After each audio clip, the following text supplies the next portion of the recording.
Hello and welcome to another edition of Critical Q&A, the show where I answer your questions based on what you've left for me in the comments section of my Q&A videos or have sent to me by email at askchrisshelton@gmail.com. I've been getting some really great questions, and I hope you guys like the selection this week. But first I wanted to mention that my Sensibly Speaking podcast this week has gone in a new direction, new format. It is just me now on my podcast, and I explain what that's all about in the show. So if you haven't checked it out, go check it out. And if you've checked it out before and didn't particularly like what you saw, well, check it out again, because we're going in a different direction. And I'll be talking about Scientology stuff in the near future on the podcast, as well as other things of interest to me and that I hope are of interest and are informative and entertaining for you. So anyway, just putting that out there, that's there. It's new, it's exciting, it's different. And I'd like you guys to see what I had to say on that. It is the Sensibly Speaking Podcast 2.0. All right, so let's get to your questions for this week. Leo Taxel. I was wondering about Scientology's tax-exempt status. You always hear that if Scientology lost its tax-exempt status in the U.S., that it would pretty much be game over for them, yet it seems like in 90% of the countries they operate in around the world, they are not recognized as a religion and don't get tax breaks. If being tax-exempt here is such an issue, how is that not a hindering factor for them everywhere else? Do they funnel all the money from Europe, South America, and elsewhere to the safety of the American tax shelter? Do they enjoy tax exemption anywhere else or just the U.S.? Would losing it truly end them or just really hurt them? Okay, so yeah, tax exemption. This is a big issue for Scientology. Scientology has always been primarily a U.S.-based religion or religious activity, or, at least as far as it was founded in the United States. Hubbard was obviously an American, and pretty shortly after the whole thing got going, he started considering setting up a base of operations over in the United Kingdom because, of course, almost from day one, people were questioning him and calling him out, and with Dianetics, and he was having to hop, skip, and jump around in order to avoid some of that attention from, government authorities and things like that. Once they got tax exemption, things chilled quite a bit, and also he had help organizationally in setting things up. So no, they're not. They're not tax exempt in a lot of places. They are tax exempt in some places outside of the United States. I can't remember right now off the top of my head which ones those are, but I do know that they do have tax exemption or religious recognition in other countries than just the United States. But the thing, regardless of any of that, France they don't, Germany they certainly don't, Belgium I don't believe they do, the United Kingdom they've never been able to get tax exemption or full religious recognition there, although they can now do weddings and things like that. But we have to remember that it has always been and will always be a U.S.-based operation. That is where the international management is. That is where the largest Church of Scientology, the flag service organization in Clearwater, is based, and it's always going to be in the United States, because the United States is where they enjoy not just tax exemption, but First Amendment protection under the freedom of religion. And that gives them legal, as I've discussed before, legal carte blanche to harass their critics, to be able to say and do just about anything they want when they decide to target somebody. And that has been, that the United States affords them a lot of protection for that. So that's why it's so important that they maintain that tax-exempt status, because if they don't, they won't lose the First Amendment protections, the freedom of religion protection, or religious recognition, automatically if they lose tax exemption. But on the other hand, if they lose tax exemption in the United States, this opens the door to all kinds of taxes, property taxes, employment taxes, things like that. and the idea of having all of their employees, now being volunteers, and so they don't have to pay them a minimum wage and things like that. I believe that would also be called into question if they were to lose their tax-exempt status, their 501c3, protection. The property taxes alone would be a major hit on Scientology, especially in the United States, where they have more churches than I think they do in the rest of the world. Between the flag organization, between the Los Angeles organization, and all of the local churches and properties that they own, and the international headquarters and all that, tremendous amount of property in the United States. And all of that suddenly, subject to property taxes. Oh, man. And also, of course, the PR hit. Because if Scientology loses its tax exemption, everybody's going to know. Yeah, it's a religion, sure. I mean, they do that right now and they roll their eyes, and yet they're frustrated at the fact that the IRS grants them that exemption. So they sort of are forced to acknowledge that it's a religion. And of course, they have religious scholars and, apologists and all this sort of thing backing them up. Well, the IRS recognition gives them a lot of cred in that direction. So you asked if all the other countries are sending their money to the United States for tax shelter purposes. Yeah, absolutely they are. There's a statistic called Payments to Flag that every single Church of Scientology keeps. And it shows how much money every week, which is a percentage of their income taken right off the top, goes to church management. In other words, straight up to international headquarters. Now that money doesn't, I don't know where it's kept in terms of what bank it's kept in. Maybe it's, Caymans, maybe there's tax shelters offshore, that sort of thing. Well, there definitely are. I also understand that the International Association of Scientologists has money, maybe over in England as well as in the, offshore accounts and whatnot, as well as in the United States. So there's, this big pot of money is not all sitting in one bank account. It is definitely spread around. They also have investments. They do stock investments and things like that with the money in order to get their money making money. So that's all very definitely controlled from the United States and protected in the United States because they're a tax-exempt organization. So it serves, as I understand it, it serves their interests for all that money to come to the U.S.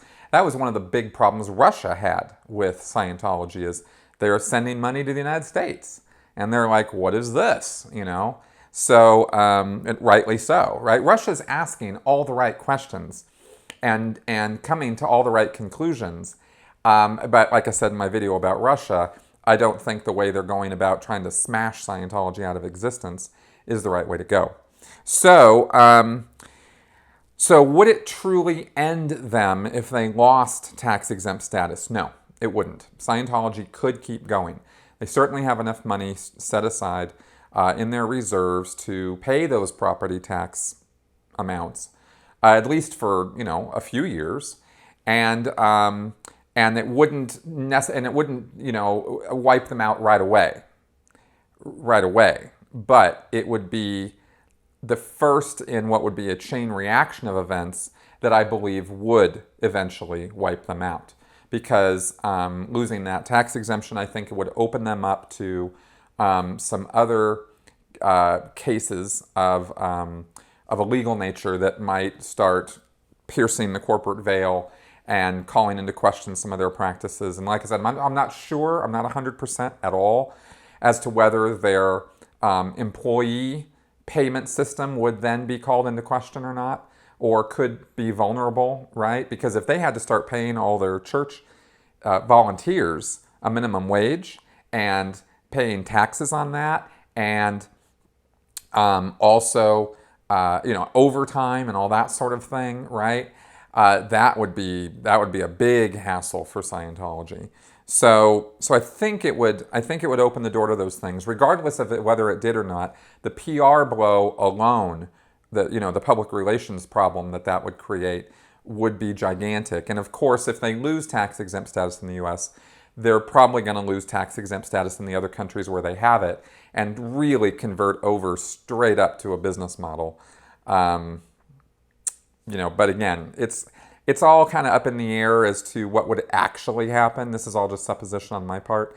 But I'm quite positive that losing tax exemption would be the beginning of the real end for organized Scientology. Sheila Bigelow. Is Scientology effective against drug and alcohol addiction? Have people ever used Scientology to overcome drugs and alcohol and become clean and sober? Yes, people have used Scientology procedures and methods to overcome drug and alcohol addiction, and through Scientology's Narconon program and through the church. And, yeah, that has been done. Is it what I would consider a fully effective, 100% all the time program, like the Narconon program? No, absolutely not. Narconon doesn't have any greater success rate at getting people off drugs and alcohol than any other faith-based or science-based drug or alcohol addiction program. Now, there might be other ones out there that are better than Narconon, but I know Narconon's, they've claimed upwards of, 75, 76%, 80% success rate. Total nonsense, right? Those numbers have been shown to be absolutely not true. Does this mean that I'm sitting here saying that I think people should go do Scientology's drug and alcohol addiction programs, the Narconon program or church programs, in order to overcome these things? No, definitely not. I look at faith-based programs or 12-step programs, which are, faith-based, right? It's a disciplinary point. It's a point of, placing yourself in the hands of a higher power and asking God to help you through, that. I think that's just as effective, right? And there's nothing being done there except the person having internal conversations and decisions, right? As my understanding of, like, say, Alcoholics Anonymous or something like that. So I'm not an expert on the full gamut of technology and methods and all of that are used to get people off drug and alcohol addictions, but I know that Scientology is not any more effective than any of these other ones. And I wouldn't recommend it because of all the other baggage that comes with Scientology and with the Narconon program. And of course, Hubbard's, I've made a whole video about the purification program, which is a key part of Scientology's drug and alcohol addiction, or, handling. And that purification program is dangerous, right? It should not be done, period, right? For reasons I laid out in that video. So I think you're literally taking your health and maybe even your life into your hands when you go partake in that program. So that's a whole nother reason to just stay the hell away from that stuff. Have a lot of people done the Purif and survived? Yeah, of course. Do they, claim that is the reason that they're no longer, addicted to drugs or alcohol? Yeah. Is that the reason? I don't know. I think it's, like I said, I think it's as effective as a 12-step program in terms of, it's the person having internal conversations and decisions and discipline. So that's my take on that. Wagaphile. My question is serious, and I hope you'll answer it. Although I'm not a Scientologist, my sister is, and has been very seriously for 30 years. Her neighbor is an SP, suppressive person, actually declared by the church. But I don't think my sister is aware of this because, like many Scientologists, she is very, very wary of all media and of the internet in particular. She's on friendly terms with my neighbor as a neighbor, but there's no social contact between them.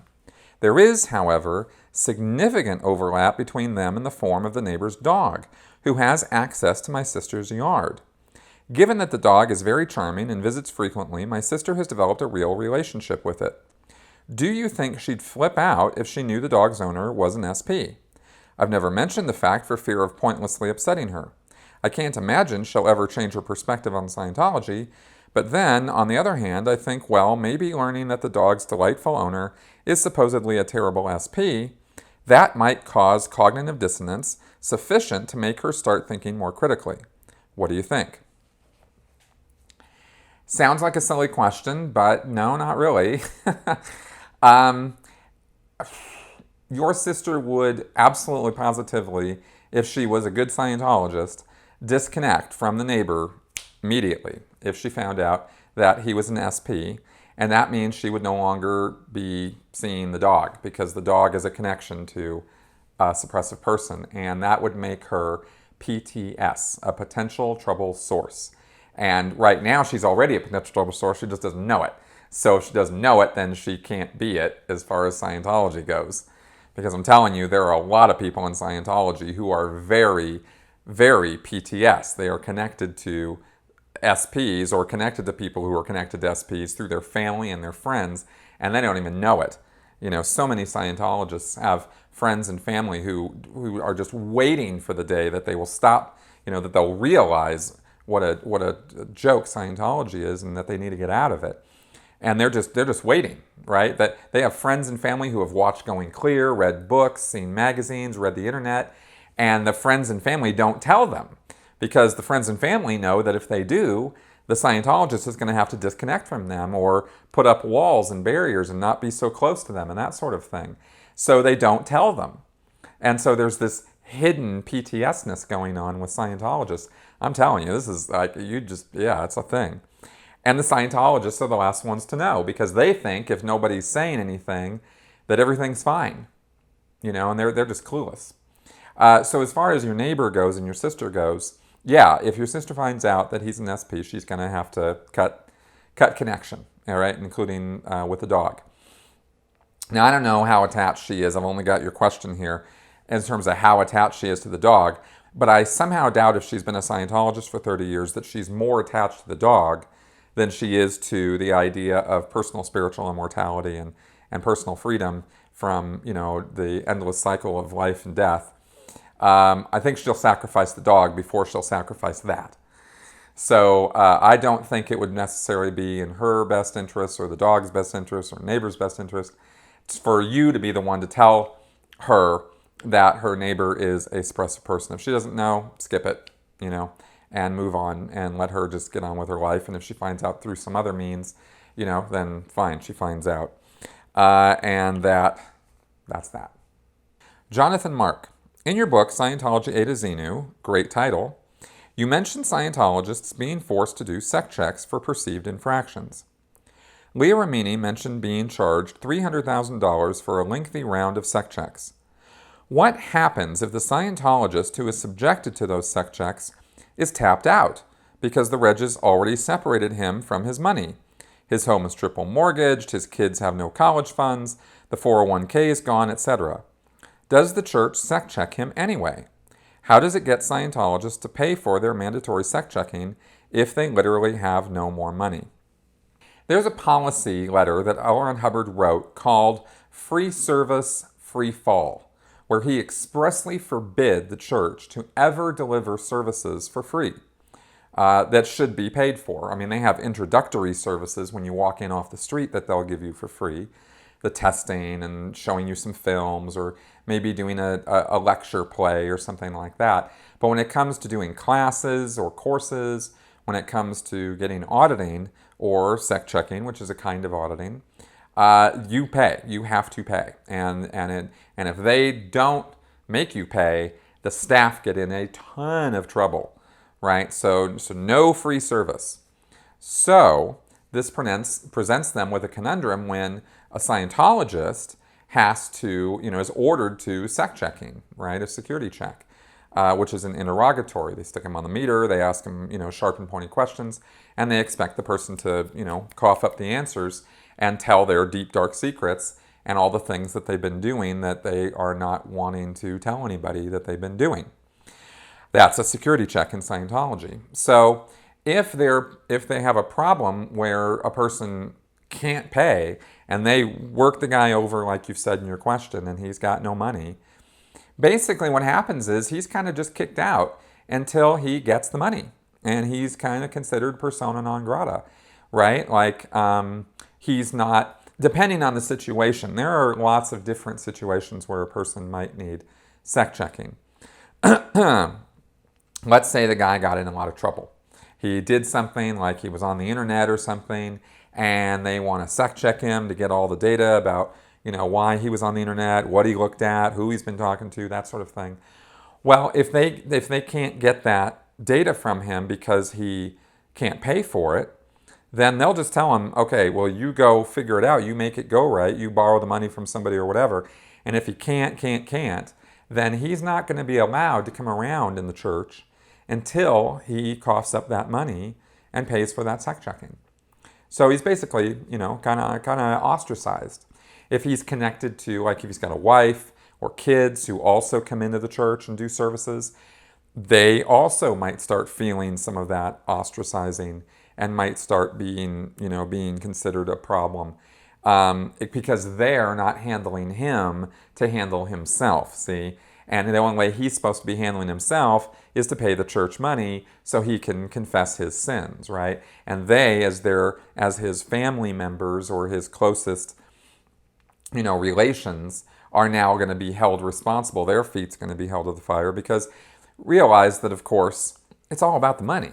And if the church can't get money from somebody, they're going to pressure the person to, somehow figure out how to get that money so that he can, avail himself of the church services. And Scientologists are all convinced that these services are the only thing that really matters. Hubbard makes it clear in the policies, and the church staff believe that there isn't anything else going on in the world that you could possibly give your money to that's more important than Scientology, right? And Hubbard said, stocks, bonds, cars, houses, kids, college funds, all this stuff is of transitory. It's transitory and impermanent, and Scientology is the only thing that brings permanent, lasting gain that lasts forever. So, when you scale these things out, you weigh them out, you go, oh, gee, I guess this Scientology really comes out ahead. And so that's the viewpoint that the pressure comes in on this person. And so if they're in a lot of trouble, then they're not going to be allowed to come around in the church, and they're going to basically get short shrift.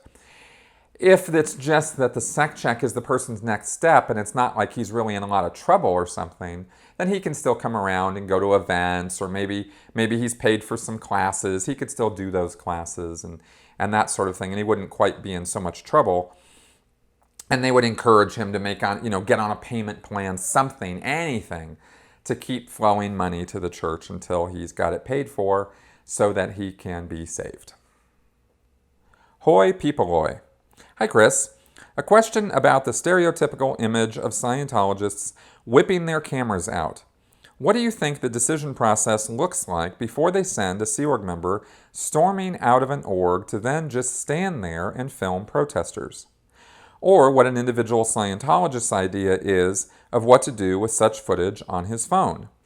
It being Scientology, I'm sure there's some basis in LRH policy here. This might be a tactic used less these days, as it doesn't appear so much in recent protest videos. Okay, so filming critics or filming protesters. This is something, as far as I know, that developed sort of as it rolled out, because it kind of evolved. Because, in the 1950s and 60s, and I believe in the 70s, there wasn't a lot of that going on. I mean, and it wasn't really anything huge going on until Anonymous happened in 2008. And then it was like, oh my God, where did all these people come from with all these masks, right? And it just overwhelmed the church. There are two reasons that I'm aware of that the church does pull out a camera and start filming people who are protesting. One, they really do want to find out who these protesters are, because the church policies say to investigate people who are against Scientology, find their crimes. Hubbard says that there will actually be real crimes that they've committed, and that those crimes are to be found out and exposed so that the person will stop attacking Scientology. So there's that effort being made to find out who those individual protesters are and get their name, get their address, get their social security, get their ID, get everything about them, and dig up dirt on them and back them off basically through blackmail tactics. That is Hubbard's policy. And the church was overwhelmed in 2008 when thousands of protesters were coming out. So the church then made efforts to find out who the leaders or the organizers of these protests were, and find out what their crimes were and get them put in jail or get them prosecuted or get them blackmailed to back off. That tactic continues to this day, and they will always be trying to find out who protesters are and trying to shut them down, right? You show up in front of a church, they're going to come out and take your picture, and they're going to try to, intimidate. And that's the second thing that's going on, is pure intimidation, right? They're out there in your face with a camera trying to, get in your space and back you off and make you feel introverted, because a lot of people have that reaction when a camera is pointed at them, is they're uncomfortable with it. They don't like it. They go, what's going to happen with this film? Where's it going? What's going on with this, right? And it makes them uncomfortable, and they, turn tail and leave. That's the church's hope. So much so that, fairly recently there was a video posted. I think, I'm not sure if it was Angry Gay Pope or somebody went to the Los Angeles Blue Buildings, the PAC complex, and one of the OSA people came out and had the camera pointed, and the protester was filming this person from OSA, filming him, and the person from OSA didn't even have the camera lens open and wasn't filming anything. So either that OSA person was so stupid that they didn't know to open the camera lens, or they were just purely trying to intimidate, right? And that's what it looked like to me, is they were right up there, holding the camera up as though this was some big, tactic to back or scare people. So those are the two things that I know of. Now, individual Scientologists, not if they're not OSA and they're not approved by OSA, they're not selected by OSA to do this work, then they are told, do not pay attention to protesters, ignore them. They're not supposed to film them, they're not supposed to get in their face, they're not supposed to engage with them in any way. And this is where you get what's called curtain tech, or the avoidance, right? Where they won't look at the protesters, they won't engage with them, they won't talk to critics, they won't engage with critics. It's all, no, I can't talk to you, I'm not going to talk to you, I can't look at this, I can't see this, I can't be part of this. So your run-of-the-mill Scientologists and your run-of-the-mill staff and even your run-of-the-mill Sea Org member, this is what they're told to do. So when we had protesters, for example, at Big Blue in LA, when I was staff there, I was never selected to go deal with these protesters. I was one of the general staff who had to hide. We had to hide behind curtains. They put curtains up over the windows and locked all the doors. And in the Pacific base at Big Blue, there's underground tunnels under those buildings. I don't know if you know this or not, but there's a whole network of these things. So you can get from the building I was in, from the advanced org or from the CLO, the management building, you can go underground under that tiled street, L. Ron Hubbard Way, and you can pop up in the other building where the main mess is, where people eat and stuff like that. And you can get around that base without ever going above ground. And so when protesters would show up, they would set up these routes and say, okay, we're doing the drill, the security drill, and everybody go, okay, and all the public and the staff, this is how the street just gets emptied out, have to go in these underground things, right? And it seems like they've been calming down on this a little bit. I don't know if, after I left, if there were policy changes on this, because I've seen protesters go on L. Ron Hubbard Way and then there's still public around, and lounging around in the cafe and stuff like that. Whereas it used to be that they would clear that area out. So maybe they're not doing that so much anymore, but you'll definitely notice that none of those people are engaging with the protesters, ever. So only selected OSA selected people, or OSA staff, the Office of Special Affairs, can interact with or engage with or start filming protesters. And so, like for example, if a protester comes and he's got a sign that has confidential OT stuff on it, like, all hail Xenu, OT3 is all about Xenu, and this sort of thing, and is throwing out this confidential information. OSA knows that they have to get a Scientologist who's already an OT to go deal with that person, because that person is spreading the confidential information around. And they want to hide that. They don't want the general run-of-the-mill Scientologists even seeing that stuff. So, so that's why they will sometimes select public Scientologists or staff who are OT, right, to go engage that person, try to distract that protester, try to get them off the property however they can, or walk up with another sign and stand in front of the person's sign, right, that sort of thing. All these tactics that Scientology's developed. So they're trying to identify so that they can, do the blackmail, and they're trying to intimidate. And that's what is going on with the protest stuff. Looks like it's time for Flash Answers. Fat Boy. Hi, Chris. I have an opinion that David Miscavige is the best man to have as the supreme leader of Scientology. Anybody replacing him would be bad news. I say that because Scientology is and always has been a scam through and through, acts in destructive ways, and therefore we need it to cease to exist. David Miscavige's incompetent leadership and inability to understand the outside world keeps the church on track for its downfall, even though that is not his intention. The bad news is that because of him, people have to suffer, but because of him, Scientology is heading full steam ahead toward its demise. So I feel he is the best man for the job. My question, Chris, is do you agree? Yep, I agree with everything you said in your question there. And yes, I do believe that, in terms of, Scientology's demise, he's definitely leading the charge. Ms. Yoga Girl. It seems like there are countless policies and places for Scientologists to follow for every possible happenstance. How was Hubbard able to draft policies for every infinitesimally tiny detail? Was this something that he constantly updated throughout his life? Scientology, or rather Dianetics and then Scientology, organizations started up in 1950. And between 1950 and 1986, when L. Ron Hubbard died, 36 years, he wrote a lot of policies. He wrote policies, daily, almost daily, or revised existing policies. And when you look at 36 years worth of time, that's a lot of time. And so, yeah, he wrote all these policies over all that time. Other people also wrote policies in his name, which still exist, although they have his name on them, and people think Hubbard wrote them, but he didn't. And in fact, that's a lot of policies. There's way more than most Scientologists suspect.